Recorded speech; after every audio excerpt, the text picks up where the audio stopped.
May the words of my mouth and the meditations of all of our hearts be acceptable to you, O God, our strength and our salvation. Amen. Please be seated. Who told you that you were naked? Who told you that you were naked? Can you imagine a state of human innocence in which nudity was not yet even a conceptual possibility? Can you imagine a state of unself-conscious human existence that was not only clothing optional, but was clothing impossible? Can you imagine a version of human existence in which your body was not a shame-generating carapace, provoking urges to poke, prod, enhance, and alter? Oh, what a world it would be. In our reading from Genesis this morning, God is out for an evening walk in the garden, looking for Adam and Eve. God cannot immediately locate them, however, so God calls out to them. Adam responds to God, saying, "I heard the sound of you in the garden, and I was afraid because I was naked, and I hid myself." Isn't this just the most amazing statement? As children, when we learn about the Garden of Eden and about the tree of the knowledge of good and evil from which Adam and Eve were not to eat, we tend to learn a very moralizing interpretation of this episode. The interpretation that many of us learn is that Adam and Eve were power hungry and wanted some of God's power for themselves. So they disobeyed God, eating from the tree of knowledge, since of course knowledge is power.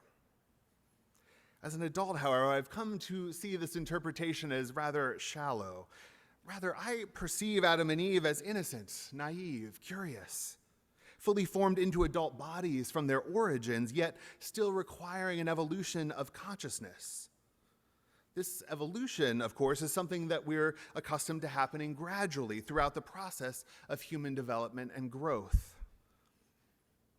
Furthermore, contrary to a moralizing interpretation, God does not so much seem to be hoarding power as God seems to be trying to protect Adam and Eve. And God is trying to protect them, ultimately, I think, from the hardship of self-consciousness. And yet this protective effort is also keeping Adam and Eve in an infantile state of preconscious being. Why would God willfully do this? Well, according to one Jewish tradition, we've misunderstood the whole story by viewing the serpent as an unwelcome interloper. In Jewish Kabbalistic teaching, rather than being seen as an aberration, the serpent is instead understood as essential, not only to the forward movement of the narrative, but more to the completion of creation itself. The serpent's influence as a disintegrating force is necessary for creation to reach its fullness. For without separation, all creatures would simply reunite with God. Everything that is would become one, fused together. And while this kind of unity might sound very appealing, fragmentation, separation, and individuation are, while often very painful, also quite necessary for God to have the free, conscious partners that God so desires and that inspired God's act of creation in the first place. It's important as we play with this interpretation to remember, however, that separation is not an end in itself. Separation is not the goal. Rather, the goal is for free individuals to be able to freely choose to be in loving relationship with their Creator and with one another. By definition, love is not even possible if we are merged or fused with another. We must first be separate in order to be able to choose to overcome separation in, with, and through love. If we look even more closely at the text, we'll also notice that, in a sense, the serpent tells Adam and Eve the truth, whereas God seems to fudge the truth a bit. In chapter 2 of Genesis, God tells Adam, "Of every tree in the garden you are free to eat, but as for the tree of the knowledge of good and evil, you must not eat of it, for as soon as you eat of it, you shall die." Then in chapter 3, the serpent tells Eve, "You are not going to die, but God knows that as soon as you eat of the tree of the knowledge of good and evil, your eyes will be opened, and you will be like divine beings who know good and bad." given what ensues, it seems that the serpent is actually being the more truthful of the two. Adam and Eve do not die after eating from the tree. Rather, God curses the serpent and Adam and Eve. The sum of Adam's and Eve's decision to eat the fruit and God's consequent curses is what, for millennia, Christians have called the fall. But what if we could reconceive of this episode in the manner of much Jewish midrash? Is there another way to make sense of it all? Jewish scholar Shauna Delansky argues that this is a story about a woman disobeying her creator for the purpose of gaining wisdom. She is the protagonist who moves the story and the subsequent history of humanity forward. At her instigation and with the guidance of a serpent, the humans trade a life of ignorance and potentially immortality as God's gardeners for a taste of divine knowledge.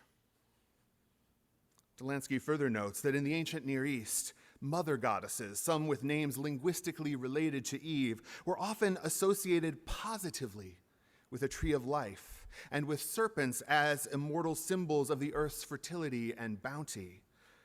Thus, the biblical Eden story may well have been a purposeful inversion of beliefs in a mother goddess, giver of life and wisdom, in the service of a growing monotheistic impulse toward a masculine God who creates alone.